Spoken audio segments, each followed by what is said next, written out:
Old Mutual released today its latest edition, the 8th edition of the Old Mutual Savings and Investment Monitor.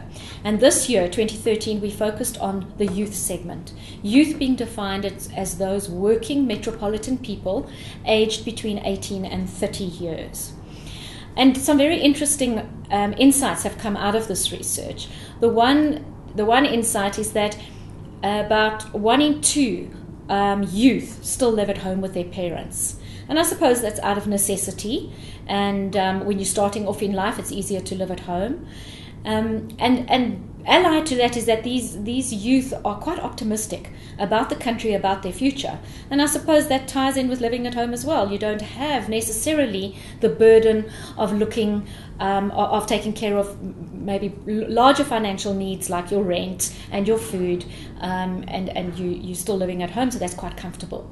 Some of the other insights, a rather concerning one, is that only 1 in 2 youth in working, remembering that they're working, have made provision for their long-term retirement needs, meaning that they're either contributing into a pension or provident fund or an RA.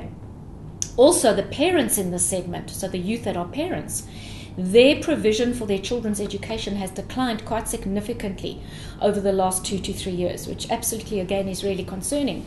And what's going to happen when those children reach the tertiary education stage and there's no savings for education?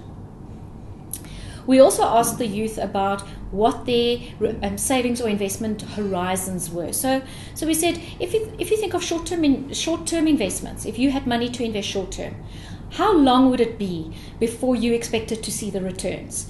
And around 3 in 4, so about 72%, actually said that they saw short-term, they would expect returns no longer than 3 years after making that investment, which is quite interesting. And this talks to the whole issue that youth are very involved in instant gratification, living in the now, not thinking too far ahead.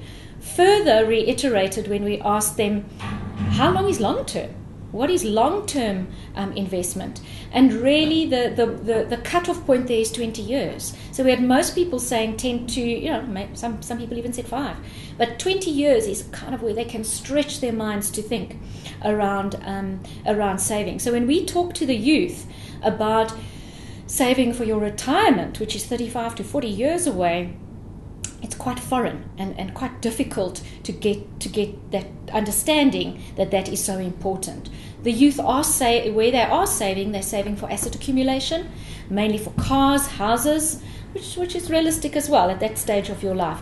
But I think that really the call to action to all of the youth, and if you are one of them out there, is that the earlier you start saving, the better.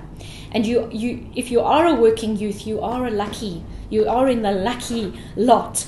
And there must be ways that you can pay yourself first at the beginning of a month before you pay all the rest of the expenses. And by that we mean there must be some amount of money, of funds that you can put away, however small it is at this stage, but certainly to start as early as possible.